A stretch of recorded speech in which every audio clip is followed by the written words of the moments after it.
Readings of Almighty God's Words. The responsibilities of leaders and workers. The responsibilities of leaders and workers, 26. G. Consistently engaging in licentious activities. The seventh type is those who engage in licentious activities, a commonly mentioned group.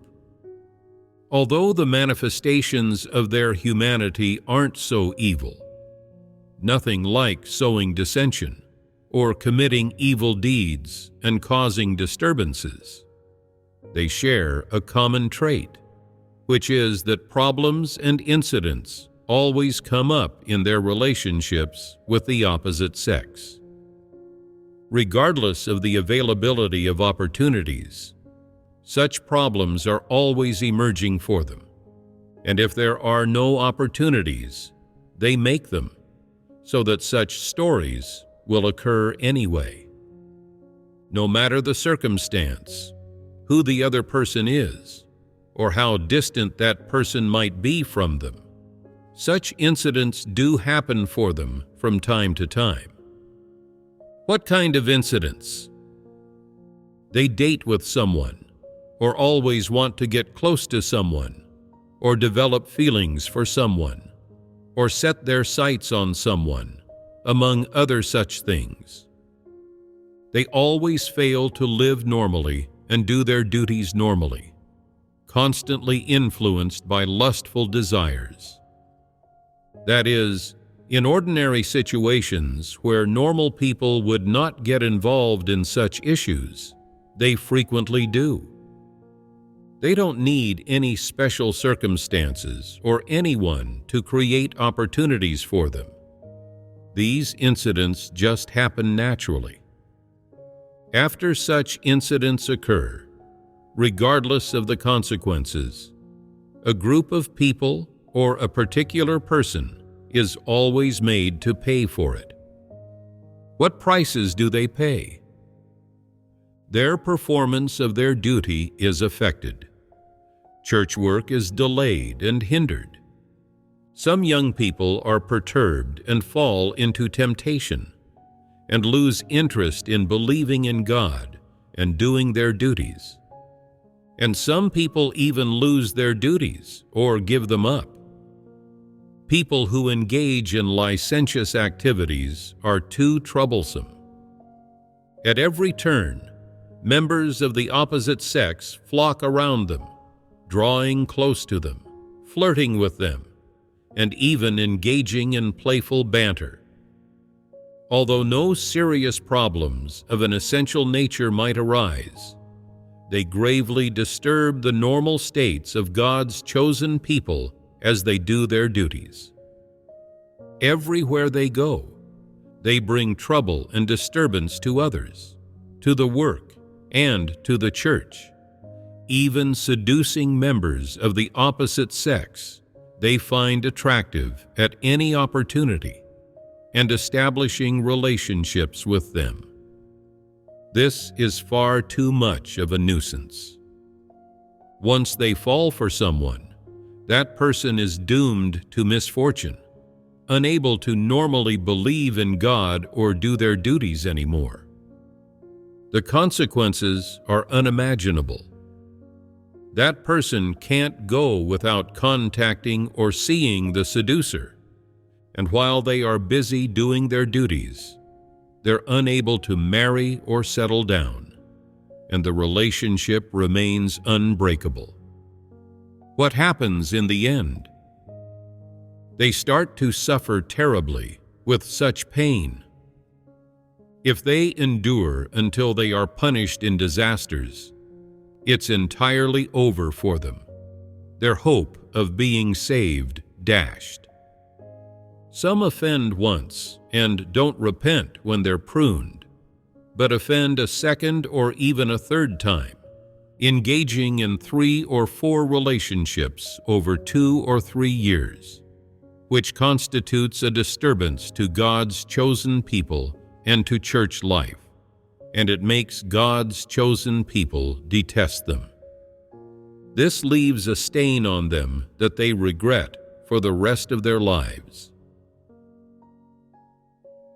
Some people, because they are somewhat good-looking and have a certain amount of elegance and some gifts and talents, or have taken on some important work, always have members of the opposite sex clinging to them like flies, surrounding them.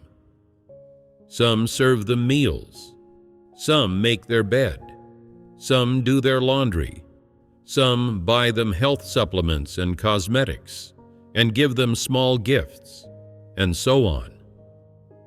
They welcome all comers, knowing in their hearts that such behavior from others is inappropriate, but never rejecting it, seducing several members of the opposite sex at once. Those people vie with one another for a chance to serve them, competing with and becoming jealous of each other, while the licentious person enjoys the feeling, believing themselves to be highly charming. In reality, matters of men and women are well understood by adults, and even some minors understand them. Only fools, the intellectually disabled or the mentally ill, do not understand them. Why do these people compete so fiercely to serve and please a member of the opposite sex? It's all about wanting to seduce, isn't it? There's no need to spell it out. Everyone knows what's going on. It's a thing people are well aware of, a thing that's obviously inappropriate, yet that person doesn't refuse it, but silently acquiesces. What is that called? It's called flirting. They know it's about seduction between men and women, but for the thrill brought by satisfying lustful desires of the flesh, they don't want to refuse. They feel that this sensation is a kind of enjoyment, one that is even better than any delicious food in the world, so they don't refuse. When the person in question doesn't refuse, those seducing them are even happier, thinking themselves the one that person likes, enjoying the situation internally.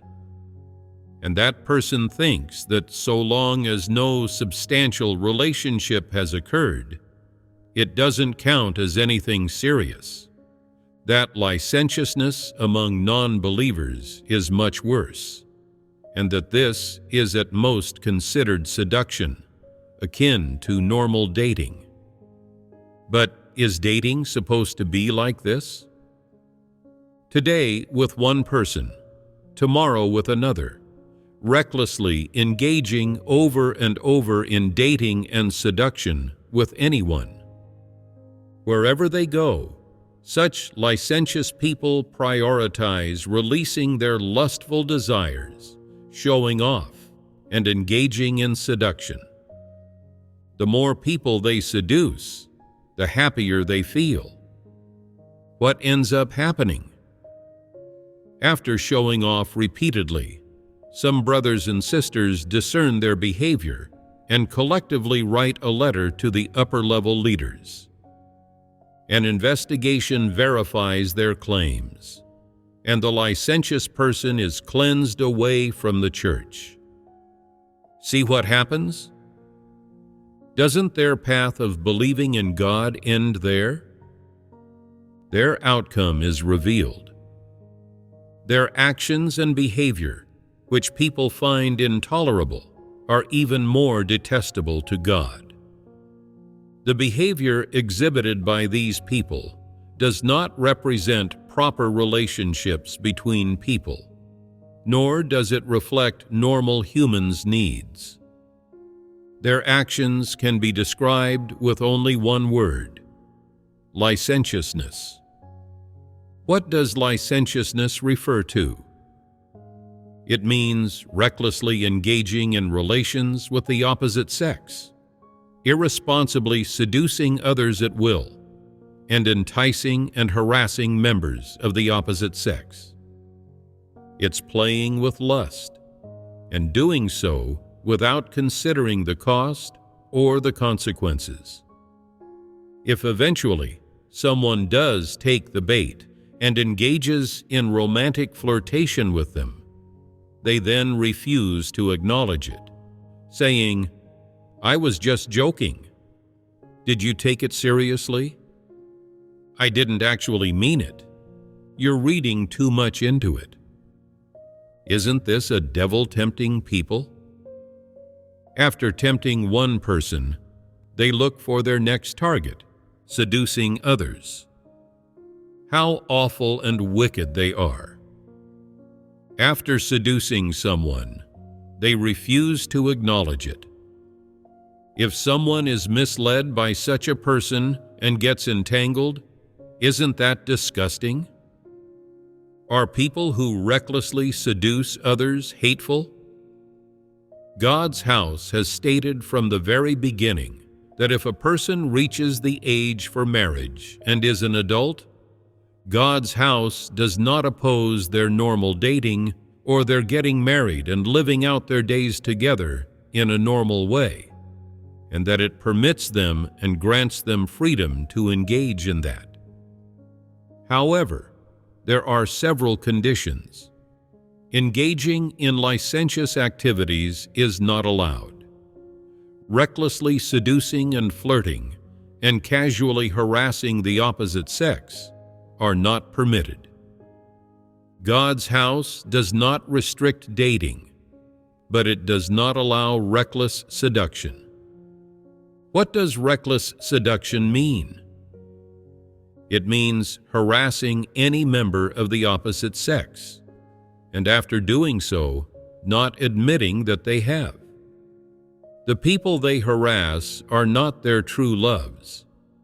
They do not intend to engage in long-term relationships or get married, but merely wish to seduce, to toy with the other person, to get their kicks from them, to seek thrills, to be involved with several partners, to act like a lecher. This is called licentiousness. In the church, licentiousness is not permitted, and if it occurs, those involved should be handled according to the principles of clearing people out.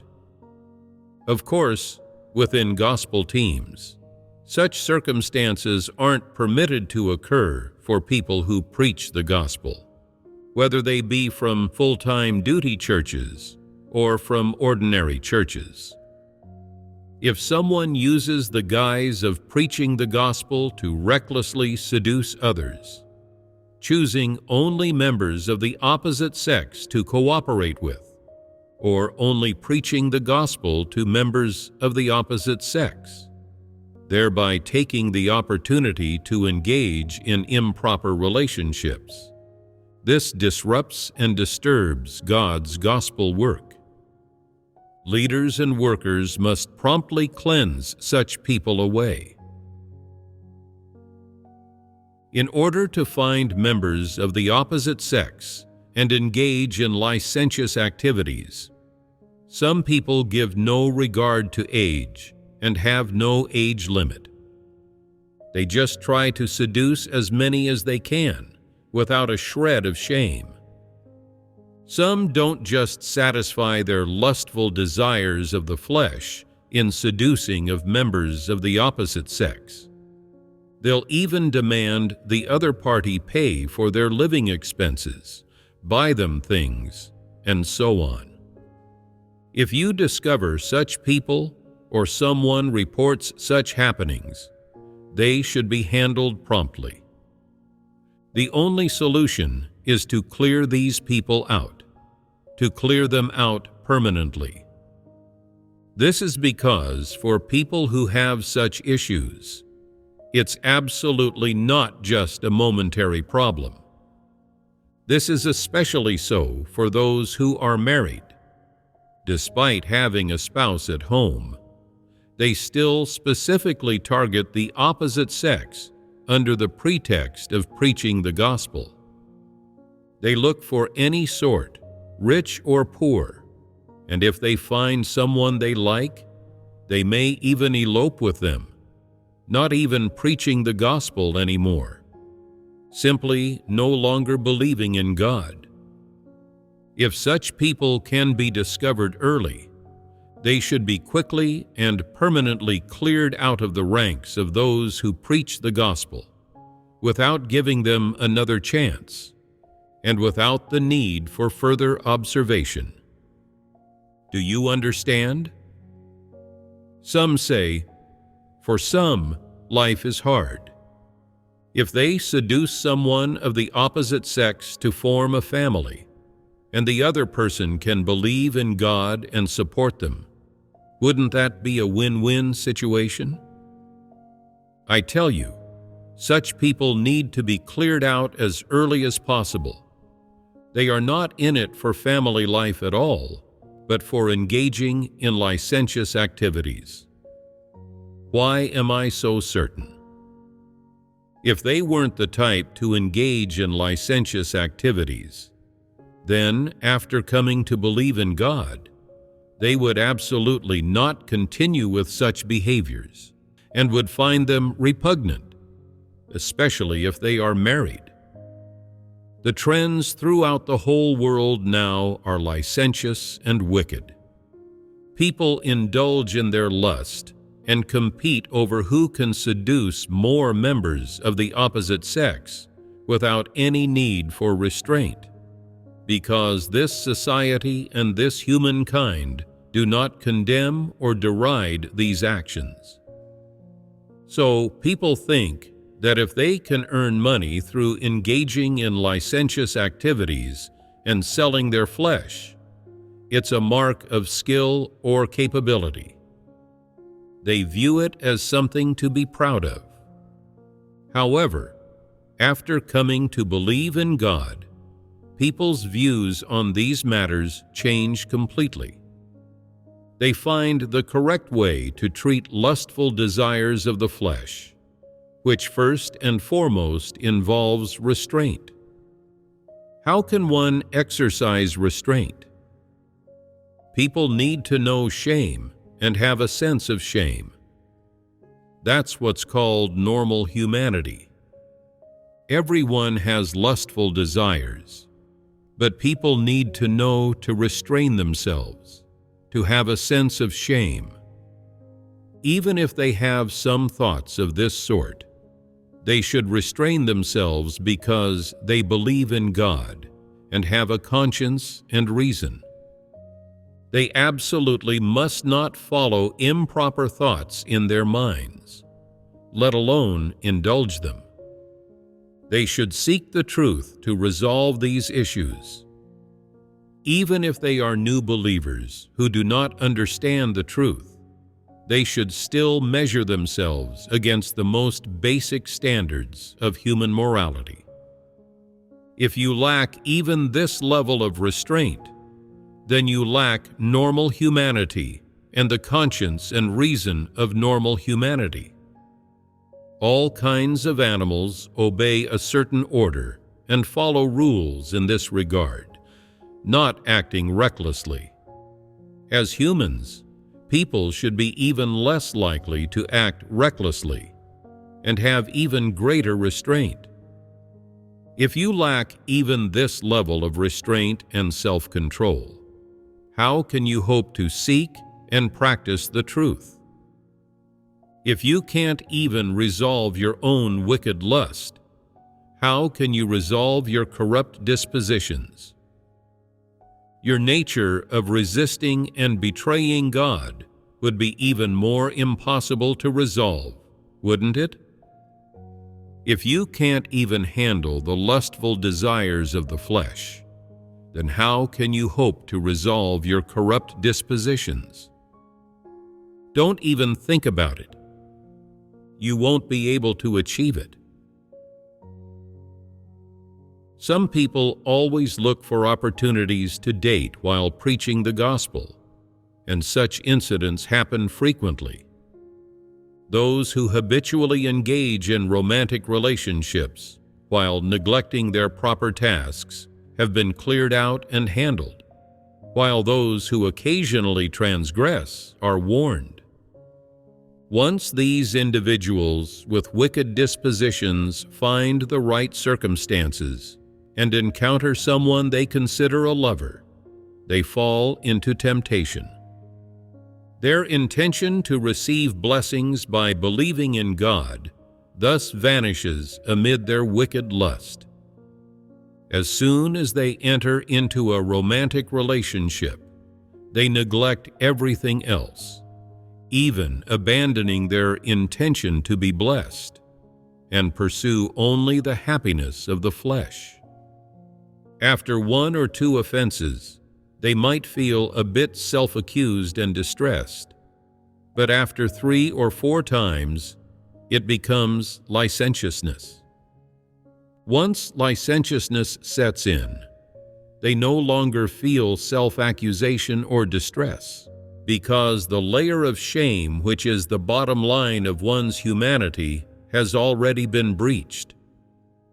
They no longer consider licentiousness shameful, and thus continue to engage in it. Those who can continue to engage in licentiousness are particularly indulgent in their lustful desires, not showing any restraint. Such individuals are not allowed in the church and must be cleansed away. Don't indulge them or make any excuse to keep them. God's house does not lack people to preach the gospel. It does not need such lectures to fill up seats, as this severely disgraces God's name.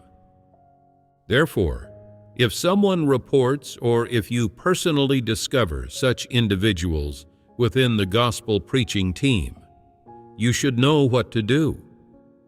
If some new believers have this issue, then you should first fellowship the truth regarding this issue, letting everyone know what the church's principles and attitudes are toward those who commit acts of licentiousness. At a minimum, they should be given an initial warning to prevent them from falling into it and from using the preaching of the gospel as an opportunity to engage in such behaviors, ultimately blaming those in charge or the leaders and workers for not fellowshipping the relevant truth principles beforehand. Therefore, before such incidents occur, before some people are aware of the attitude of God's house toward such individuals and matters, when people are unclear about these issues, leaders and workers must explicitly and clearly fellowship these principles to them, so that they know what kind of behavior and nature these matters fall under, and what the attitude of God's house is toward such matters and individuals. After these principles have been thoroughly fellowshipped, if they still cling to their own course and persist in their ways despite knowing these principles, then they must be handled and disposed of. They must be cleared out. If such individuals appear in the church, often causing incidents by seducing others, or frequently causing harassment to members of the opposite sex, they definitely have problems. Even if no substantial issues have occurred, leaders and workers should warn and handle these individuals, or remove them from places where people do their duties. In severe cases, they should be directly cleared out. This concludes our fellowship regarding the 7th aspect of the manifestations of people's humanity.